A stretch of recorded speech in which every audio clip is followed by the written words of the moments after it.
Bismillahirrahmanirrahim. Assalamu alaikum and welcome to Sky's the Limit. I'm your host, Khalid. Now, education and philanthropy are those two tools that bring a country or a nation forward. Education is that basic premises whose seed might be bitter, but the fruit is extremely sweet, as Aristotle has pointed out. Today we are in VA, in the University of VA, and we are going to try to understand not only how that university functions, but how the Vice-Chancellor of that university, Professor Dr. Jameel-Un-Nabi, has come to this place as the Vice-Chancellor, and what he did and how he achieved what he achieved, and the struggles that he went through in order to achieve all the attributes that he has to his credit. So, without further ado, let's go and meet Professor Dr. Jameel-Un-Nabi, and I think he's on his way to meet us.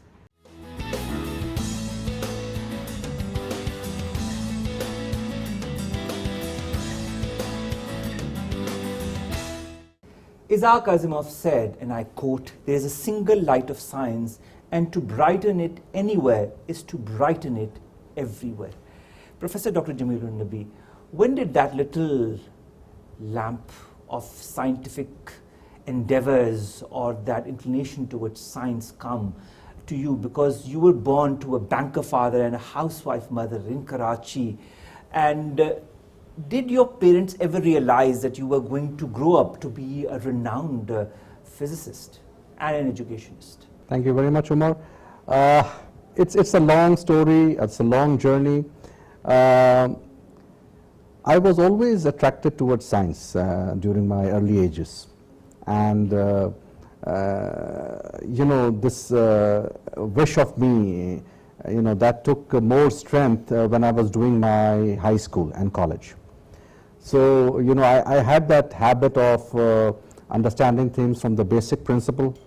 And then when I moved to the college, then and I did my college in Africa, in a country called Nigeria. That is very interesting, because you're talking of Africa, and of course you were saying Nigeria.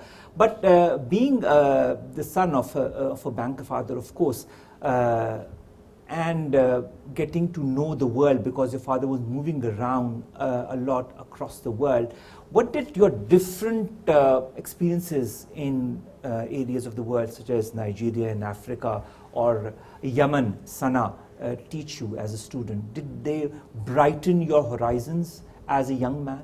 It certainly was an experience for me, but as a student, if you keep on changing your school and keep on making new friends and losing the previous ones, it's not very easy. True. So you have to adapt to this type of situation, but then it also teaches you a lot that nothing is permanent and change is inevitable.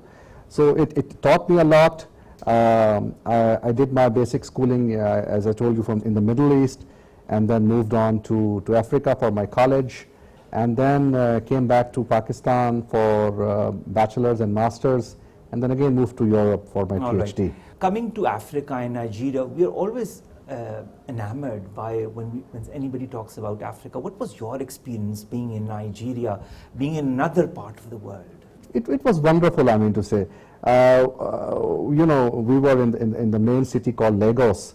It was not the capital, but then it is certainly the hub of economic activities. So my father was placed there. And I feel very honored to be a student of King's College. So that's the #1 college in Nigeria. And I'm a student of that particular college. And that taught me a lot. I used to enjoy mathematics. I was a very active member of the chess club there. All right. And it was wonderful days. Has chess come in handy as far as your role now as a Vice-Chancellor, also as an educationist? Because chess all depends on the future moves, on how you perceive in advance the move that you will make as your opponent moves forward. In life also, you also always have to perceive your next move so that you become a better person or become a better professional. Has that been the case? Has chess taught you some of that as well? Yeah, probably yes, but at that time I was too immature to think of my future. All right. And I used to enjoy my game, but then probably it built some qualities in me. I'm sure about that. All right. Well, from Yemen to Oman to Africa and then back to Pakistan. Of course, as a young man, I understand that changing so many locations is not, I mean, you're not happy with it as a child or as a young adult because you make friends in all of these places. And then after a certain time, you have to leave all of them and you have to say goodbye to them. Have you ever kept in touch with some of your school fellows or college fellows from these different areas of the world? Yes, lately. So, at that time, we did not have these social media or other things where we can find the friends. But then, when these things came into existence and then I started searching with the names, and I found some of my friends way back, from Yemen as well, and also from Muscat. And yes, we are in contact. All right, that's wonderful. Now, you spoke of King's College where you did your O-levels and A-levels. You were also a topper. You never talk about that. Why is that so? Because, it's an achievement nevertheless. Did you always achieve or wanted to achieve the top place when it comes to education? No, I never aspired to be a topper, but then, I just worked hard, worked diligently, worked passionately, and then from day one, I had this belief that the reward will come automatically. So I never aspired for any rewards or awards. It comes automatically. It's part of that.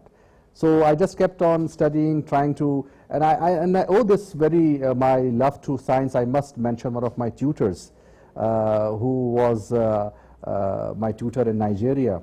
He was Moroccan, and his name was Mr. Mack.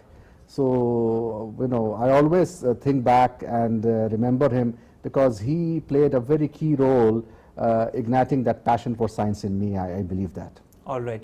And is that also the reason that once you're an educationist also, you always try to bring about that change in the teachers and in the professors, because you have been taught by one and you still remember that tutor even now in this part of your life? And don't you feel that whatever once someone gives to you, you give it back in one way or the other to the society? Yes, that's all what life is about. You learn from someone, and then when time comes, you have to teach other people, and that's how society sustains. All right. Well, King's College, Nigeria, you do your O-levels and A-levels, you come back to Pakistan because your father relocates himself here along with the family. First of all, amongst the parents, your father and mother, who was the strictest? It would be my mother. My father I hardly remember that, he would scold at me. But then, mother will always do anything in love, I mean to say, and we still cherish, whatever she told to her at that time. So mother would be a little bit strict. Father always gave me an open hand. All right. Well, that's, a bit out of the ordinary, because normally it's the fathers who are strict and the mothers who are more lenient towards their children. But nevertheless, it's always an experience to have one parent who is strict and the other who is not, because that is always the case. Well, you come back to Pakistan, and then, of course, you have to adapt to the new system because you had done your O-levels and A-levels. So you do your BSc honours here from the University of Karachi, and then you go for a master's in physics. Why physics? Yeah. At that time, I will be frank with you, I already had developed that love for science. All right. And, physics was something which always fascinated me from my college days. So, naturally, physics was my first choice. I did get my admission in other departments there as well in Karachi University, but then I decided for physics. I made my career there, and some of my professors there at Karachi University, they played a very pivotal role in setting my path. So, for example, later on when I went to Germany for my PhDs, it was one of my Professor Riaz Saab, who helped me a lot with this letter of references. He himself, did his education from Germany and had a German wife as well. So they taught me a lot and they helped me a lot. All right. So, of course, you did your PhD from Heidelberg in Germany. It's a different language. Did you have to learn the language before in Pakistan, or did you go to Germany and then learn the language there? Yeah, I was given this scholarship from the government of Pakistan, and I'm thankful to the government for that. And yes, I was required to do a certificate course in German language from At that time, it was not Namal University, but it was an Institute of Modern Languages. So I did my basic German from that particular institute before going to Germany. And before we go any further, ladies and gentlemen, I'd like to tell you that he was also a topper as far as his master's is concerned. That is how he got a scholarship to do his PhD. So, let's come to Heidelberg in Germany. Being in a different country and, of course, in a different era and on your own, was it easy? It was never easy. But then I was always thinking that I had to deliver. I was cognizant of the fact that I am on a scholarship and scholarship from the government of Pakistan. So you know, other people would clear this so-called TOEFL test for German. That's called PNDS, you know, in German. So normally people would take quite a long time. I cleared that in a record 3 months' time.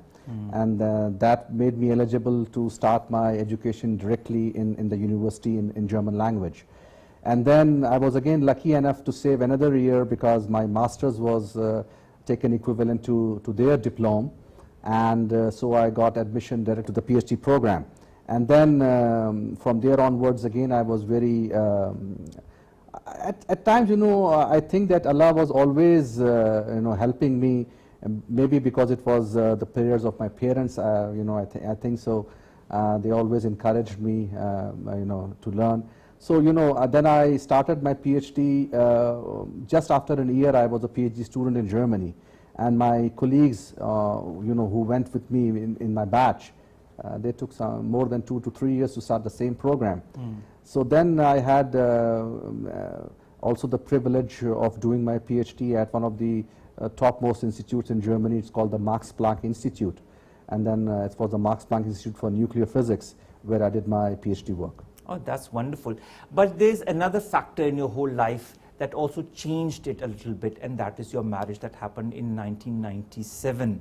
An arranged marriage, nevertheless, I'd like to tell the viewers.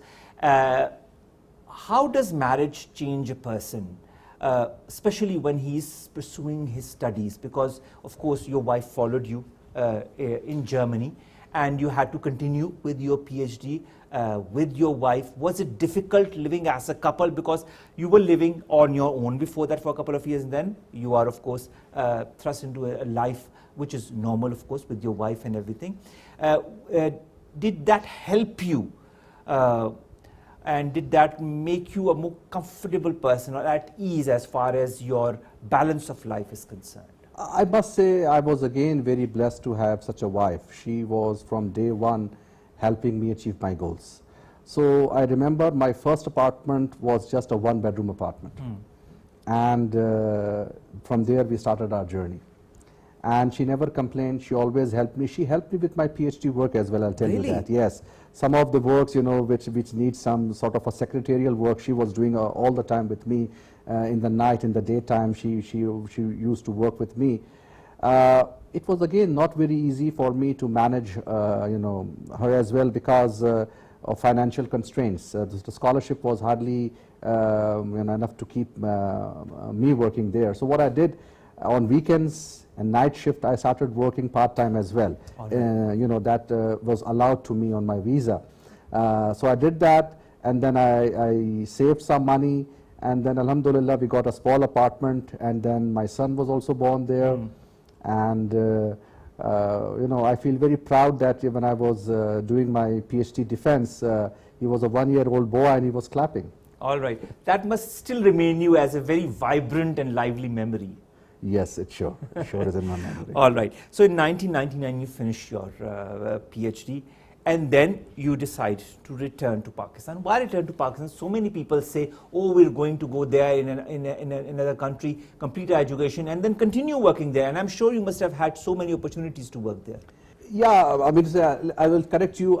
Before coming back to Pakistan, I wanted to become a totally independent researcher. All right. So I decided to go for a 3-year postdoc sorts of training period to US. All right. So there I was in Louisiana State University for 3 years in the Department of Physics and Astronomy, and I gained the required experience in States, and then yes, I took the decision, and again I should thank my parents for that.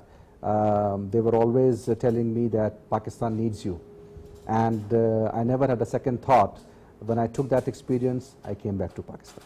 All right. And your wife was there in the US with you as well? Yes. All right. So you return after 3 years of post-doctoral research work. Research is something that you're extremely fond of. Was it something that slowly and steadily developed inside of you as a professional, or was that little, how should I say, inkling to go to become a researcher at some point of your life always there? I think both. It was always there, you know, when I told you, when I was attracted to science, so that research thing is part of science. All right. And then I got those opportunities, and once I felt like that I can independently do my research back in Pakistan, I came back. All right. So, of course, you come back and then you join the Quaid-e-Azam University, a department that is known as the National Center for Physics at that time, and this is 2002. And, of course, you returned from the Louisiana State University, Baton Rouge in the US, after having gone through Max Planck Institute for Nuclear Physics in Heidelberg, Germany, two excellent institutes that you've gone through, two stamps of approval that you got, and you come to Pakistan and you join the Quaid-e-Azam University. How would you describe your first day at work in Pakistan? It was never easy to, you know, financially I was not feeling very comfortable, and and there was a reason for that. National Center for Physics at that time did not get its charter, so they were unable to hire me as a full-time faculty. So they hired me as a postdoc again, and I was, you know, getting a very small amount of scholarship, which hardly covered my rent. I had to rent an apartment in Chaklala, Pindi. But then the Professor Dr. Riazuddin Marhoom Sahab, one of my mentors, who played a very key role in bringing me back to Pakistan, he himself one day tells me that, Jameel, you know, I think you should move to another university because we are not in a position to give you a permanent position. I'm sorry, I called you from US and I feel like that I did not do justice with you. And then he told me that there is a university faculty position in GIK Institute, Swabi. And he showed me that ad, and that was the time when I applied for a faculty position in GIK. And at the same day, I got, you know, joining letter the same day. Which department was that? So it's called Engineering Sciences. So this is a new thing in Pakistan. There they call faculty. So Faculty of Engineering Sciences, that is more like an applied sciences department. It's an engineering department, but then it focuses on applied sciences. All right. Dr. Saab, this relationship with the Ghulam Isa Khan Institute of Engineering, Science and Technology has been one of your longest and strongest ones. And you have slowly crept up the ladder in that university. Why stay so long in one institute? I don't know. GIK has something which is unique. First of all, I always prefer to stay in a sort of a university town. In Germany, it was never a big city. It was Heidelberg. It is a university town. In United States, it was Baton Rouge, again, more of a university town. I would not like to go in big cities and settle there. For the same reason, when I came back to Pakistan, I did not decide to settle in Karachi. My parents still, you know, are not comfortable with that decision. But then, being a researcher, I would like to be in a place which is conducive to research. And GIK has an excellent infrastructure for a good researcher. So once I joined there, I never thought of leaving that place till this particular year. So I spent like 18 or so years there, and it was a wonderful experience. But in between, you also underwent certain courses. You went to Italy, you went to Egypt as well. How would you describe those experiences? Yes, this is just to quench your thirst for research. So in GIK, we had what we call as summer research leave. So every summer, a faculty member can leave for his or her research nationally or internationally. So I made use of that facility, and every year I would either be going to Europe or Turkey is another of my preferred destinations for research, and also Egypt. This is because I have collaborators working there, and we will work on some projects, some papers, and then come up with some publications. So that's very important. All right. So, of course, as far as the GIK is concerned, you start with as an assistant professor, then become an associate professor, then you become a full professor, then you become the Dean Faculty of Engineering Sciences. I hope I'm not leaving anything behind. And then, of course, you become the Pro-Rector Academics at the GIK as well. Looking back, because now you're in another university, how would you see all that development, and how has that development nurtured you as a professional? I learned a lot from these positions, and the idea of working as a team that developed once I got to work in these positions. Initially, in my initial stages, it was always about myself. How would I excel? How would I move ahead? How would I publish more papers? But then slowly I began to realize that it's not just me, it's the whole institution that you should take along with. So when I was made the Dean of Faculty of Engineering Sciences, it helped me a lot. I was also the Dean of Student Affairs there, and then I was also the convener of JIK College. So I started getting this experience of paying back to the institution, and that helped me a lot, in the way my thought process evolved. All right. Now, as far as your thought process and its evolution is concerned, it also, as you say, goes down from generation to generation. Now, you've got two sons. One of them is now doing his PhD from the United States of America in machine learning, and the other is at the GIK, the same place where you were as a professor as well. Do you feel happy to have left a part of you there now that you're in another university? Yes. I would say that he is a hostelite there. In GIK, you have to stay in the hostel. My eldest son also wanted to be in GIK. He could not make it to the merit, but then he did his degree in computer science from a leading Pakistani university. Mashallah, doing well now. Now the second son is in GIK, and I'm happy about him. All right.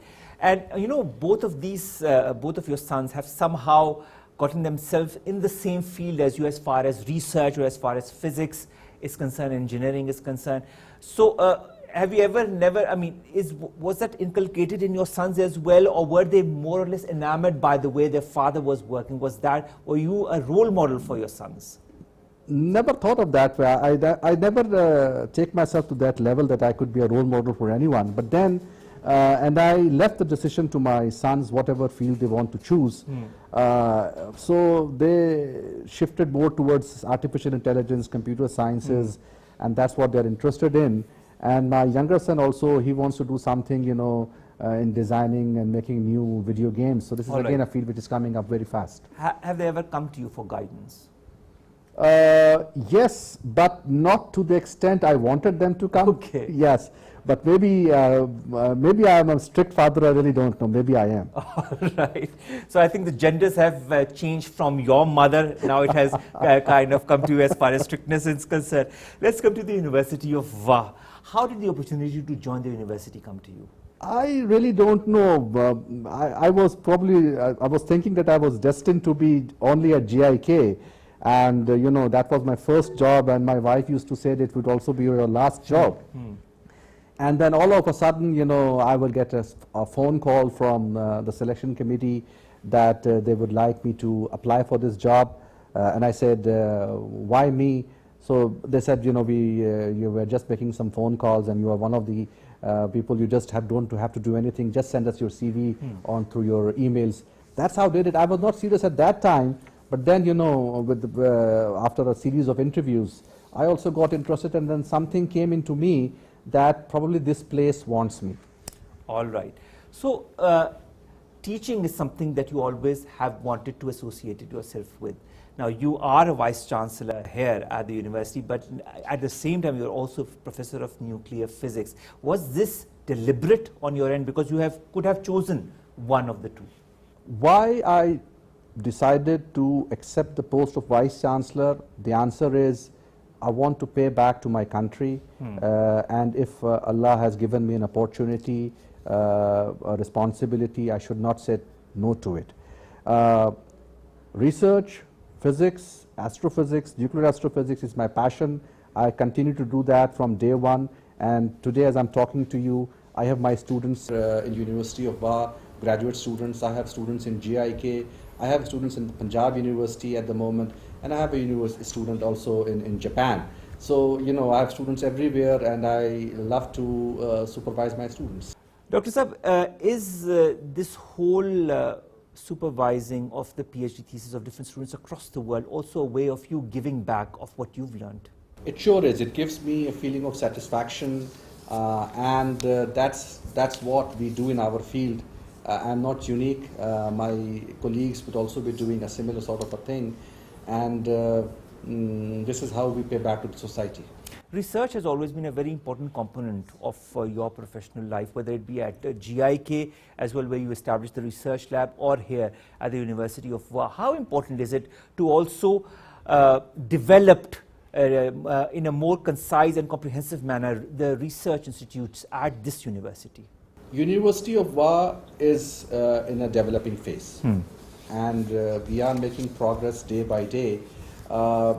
When I decided to take up as Vice-Chancellor of this university, I took it as a challenge, and my goal is to make this university a research-intensive university. And of course, there are so many departments and faculties here at the University of Wa. And being here since the last 6 months, what has been your vision in order to make this university one of the most popular of Pakistan?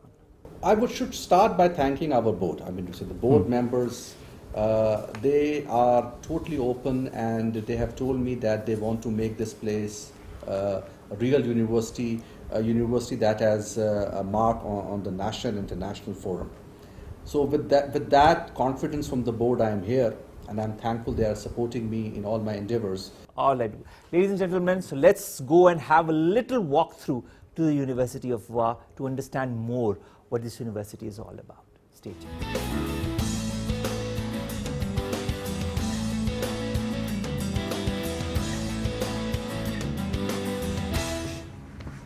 Omar, please come inside. This is our seminar hall.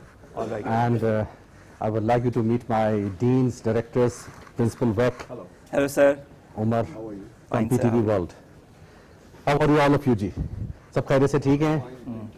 Thank you very much. Please बैठिए. Omar, please also आप भी आके बैठिए, please.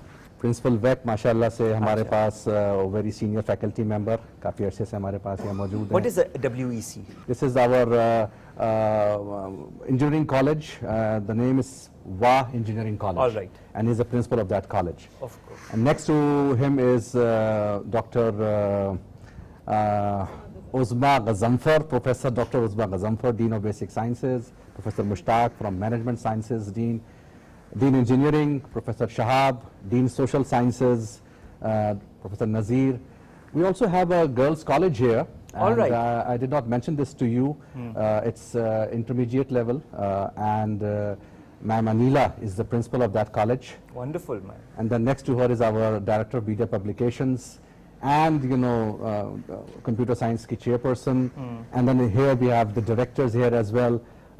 So many people here. Registrars, treasurers, controller of I must exams. mention, Ji, Registrar Sahib is sitting next to you, and he has made all the arrangements, so I'm thankful to Reid Harun Sahib as well. All right. Professor Dr. Saab, so many different departments and faculties. Is it easy to manage all of that, or do you put the onus of responsibility on all of these very capable persons? It's all about the team, Umar. If you have a good team, nothing is difficult for you. And I'm blessed because I have a very good team here. The administration team and the faculty. Both, they support me very well, and together as a team, so, I enjoy this work. All right. Is it difficult to manage so many departments and so many faculties? I mean, because there's a plethora of departments and 5 main faculties, if I'm not wrong, and 18 departments under those 5 faculties. And of course, you mentioned the girls' college as well, which is an additional responsibility, if I might say. How does one manage all of that on a day-to-day basis? Do you all meet on a daily basis, on a weekly basis, to understand each other and what are the developments that are going on in your respective faculties and departments? So system works here properly. So if the system is working properly, there is no need to meet on a daily basis. Of course, whenever there is a need, we do meet, not necessarily on a daily basis. We at least meet once a week. All right. But then, you know, sometime twice, sometime thrice a week.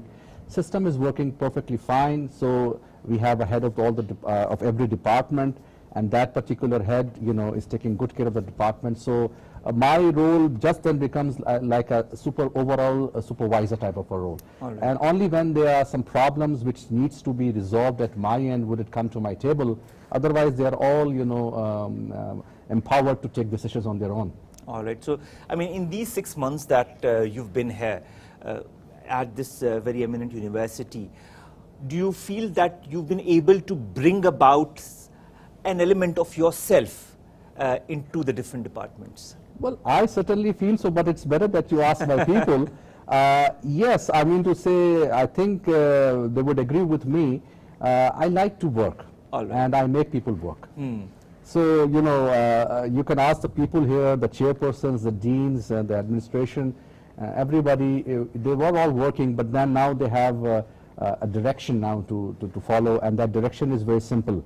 We would like University of Wa to be a research-intensive university at the earliest possible. Is that because you yourself are a researcher at base?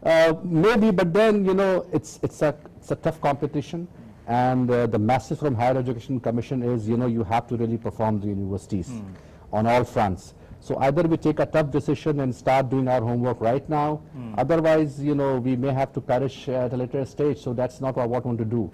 I really want to come in competition, and inshallah with this team, with this capable faculty, with this capable faculty administration, I'm confident we will do it. And finally, we've got so many deans here and heads of departments, and one person I've already interviewed for this very series of Sky's the Limit as well, and I had a great time talking to him, and I've told you that off the record as well before the show. When there is an issue, whether it comes from you or whether it comes from any head of the department, are you people a strong enough team to talk it out, to see how we can move forward despite the issues, despite the problems that emanate from departments? Because of course this is a normal working, and it happens in day-to-day life that you encounter issues. How do you work around those? Is it through discussion, is it through dialogue, or is it through other measures? I would very much welcome difference of opinion, and that's something which I always encourage, which I always tell my team members in the meetings. And then we try to build up a consensus. Very seldom will there be, you know, that I have to give my casting vote. Otherwise, it's generally a consensus on all the issues. So once, you know, we speak out, you know, we are candid, we are open about the issues, I'm sure the solution is there. All right, and if there is any difference of opinion, all the heads of departments are also free to come to you and to voice it out. Yeah, I'm sure. Again, you should ask the deans, but then, yes, that's what I've told them. All right, wonderful, wonderful. We'll continue our conversation, ladies and gentlemen, after the short break.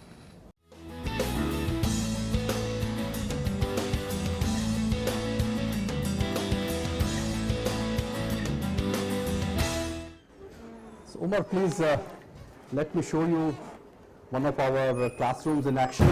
All right. We have recently opened this university after this COVID situation.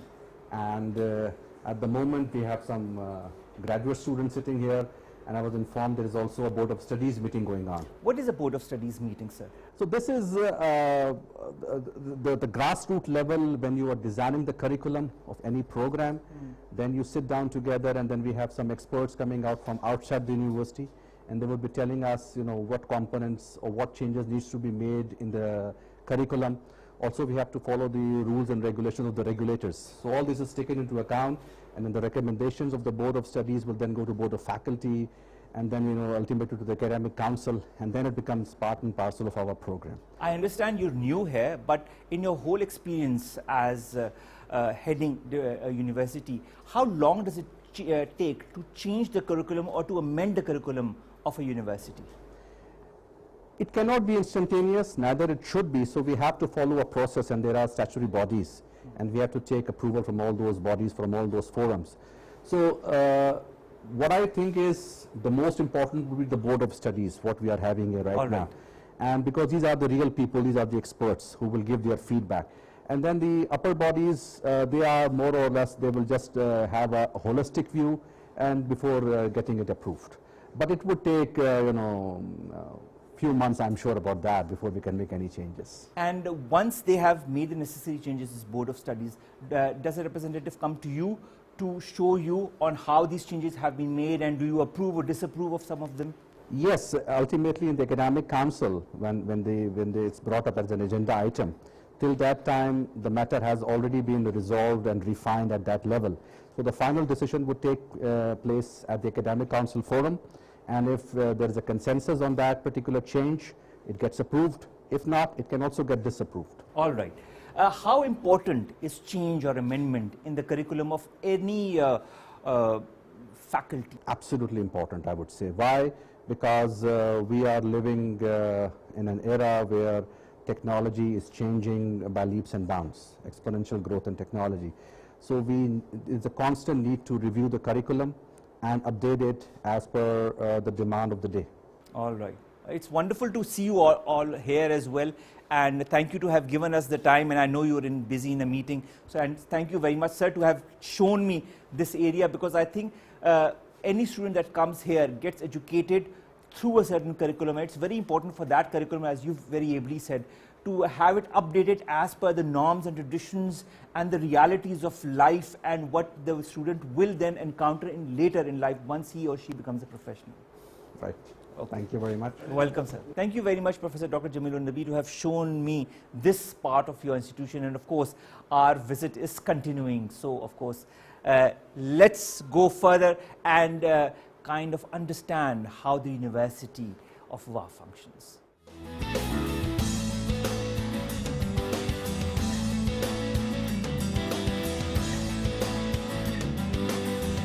Now, this is our main library building, and these are our librarians.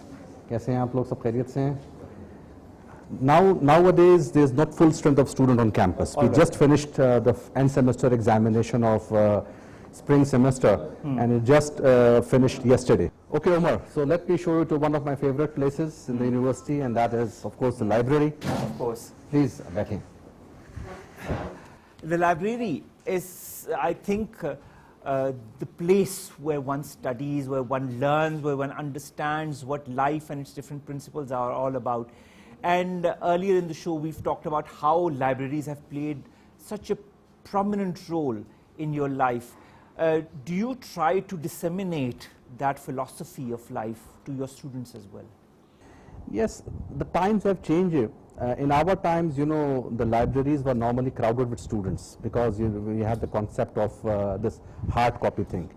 Now, most of the students would like to read e-books on either their laptop or on their palm top or their mobiles. But still, the feeling that you get by coming to this side of an environment. By feeling a paper even yes. when you're reading a book in your hands, it's so different than when you read it online. So I've given this instruction to my librarian that he should come up with some new ways, new device to attract students and faculty to come in big numbers to the library. But at the moment, yes, you would see that the libraries are not as crowded as they used to be. But this is my wish, to make them come back to the library. How many different types of books or material is available in the library? Oh, we would have them of course, in thousands, because it's a big university, and every year there is a budget.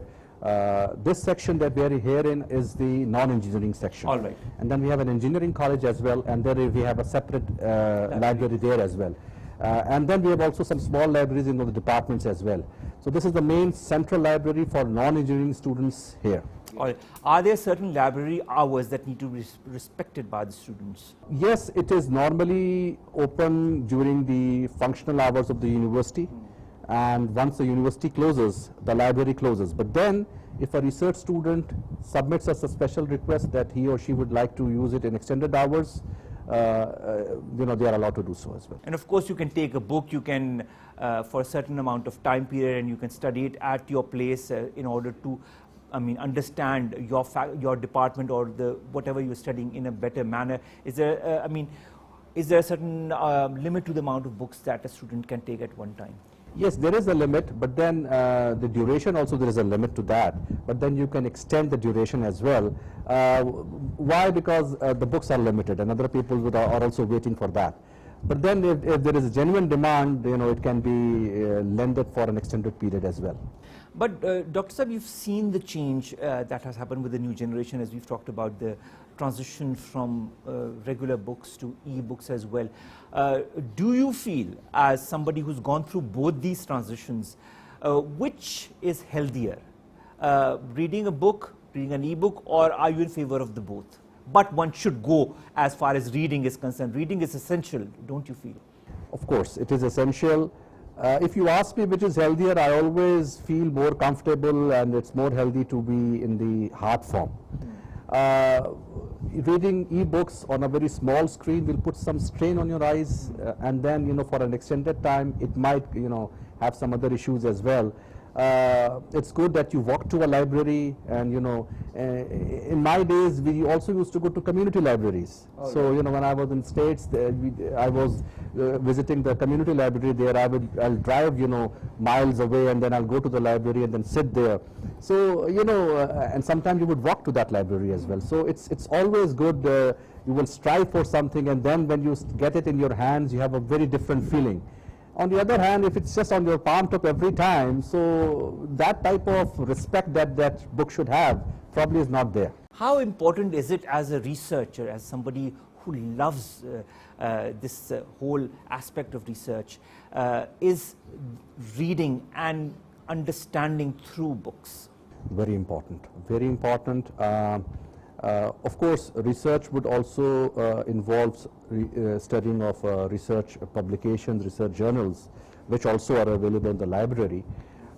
Unless you have a firm grasp of the fundamental understanding of the problem, you really cannot take it to the next level. So it's very important. All right. And taking it to the next level is what we're going to do right now, because Professor Dr. Saab is a researcher at heart, and we're going to go right now to the research lab to know where he does all his work and where he has been doing it, and of course the whole that aura of being in a research lab and doing research. This is something I'd like to understand and decipher myself. Stay tuned.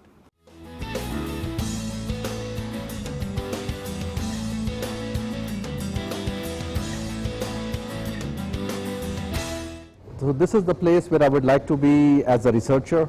This is a lab complex where the research students, they are doing their research works, and I can see that. I can see your name here, right here. If you can see that, ladies and gentlemen, Jameel-Un-Nabi. I think you must have overseen the PhD for this student, whose name I cannot pronounce. She was a Turkish national, so her name was Shadiye Çakmak. Currently, she is an associate professor in Turkey. And she did her PhD with me. This work was done at GIK Institute when I was a faculty member there. And she was our first foreign PhD scholar, did work under my supervision, and some work on her nuclear model. So this is the work which she presented in one of the conferences. Does working on physics and nuclear physics come easy to you when you're even teaching or overseeing the PhD thesis of somebody? Yes, because this is my bread and butter, and I just... it's also your passion, isn't it? And it's my passion, you're very correct. So I can live with every other thing else, but this is very important for me. All right.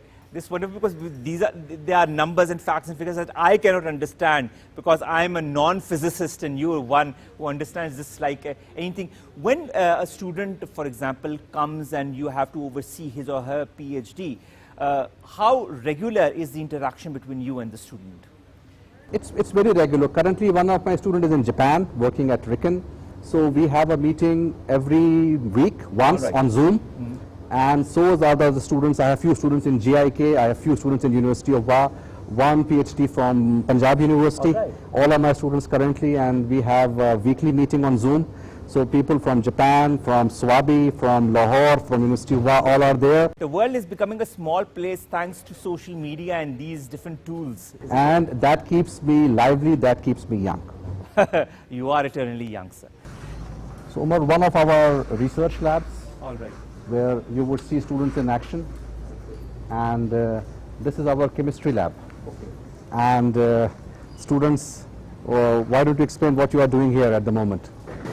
Sir, I am basically checking the progress of my reaction, and I am preparing quinoxylene chalcone-based derivatives. They are basically anti-cancer compounds, and I am basically right now checking the progress of reaction by performing TLC.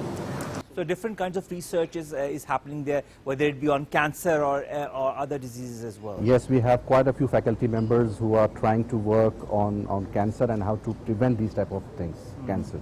So this is very active research. When being a researcher yourself, sometimes one gets so involved in the research process that one doesn't see the night of day or the dawn coming. Has it happened to you ever during your tenure as an academician that you've passed, 18 or 20 hours in a research lab? Yeah, of course, when I was a student, that was the normal routine. Nowadays, with so many other obligations, I would seldom get time. But then whenever I get time, I will get myself involved. Coming back to this lab complex, once I came here, we made sure that it is also open on the weekends and also for extended times in the evening. So this is more like a 24/7 facility. It's also a second home for all these researchers, isn't it? It sure is. As it was to you in other labs, in other places of the world. Yeah. How important is it for a researcher to undergo these tests, to go through this nitty-gritty, this grind of being in a lab and to find out what's right, what's wrong? By setting example first of all, and then lab facility is so important. Hands-on experience, until you do it with your own hands, you will not get the feeling of it. So if you are an experimentalist, lab is absolutely essential for you. Yes, if you are a theorist or working on modeling and simulation, then of course sitting on computers can also help you out. But otherwise you have to come to this place. There's no other way out. It's like a mechanic or a technician. He has to be there and to go through the nitty-gritty in order to understand and better himself as a professional. Isn't that so? Absolutely correct. All right. Well, ladies and gentlemen, we are slowly and steadily coming to the end of our show. The last few minutes will be a short discussion with our guests. Stay tuned.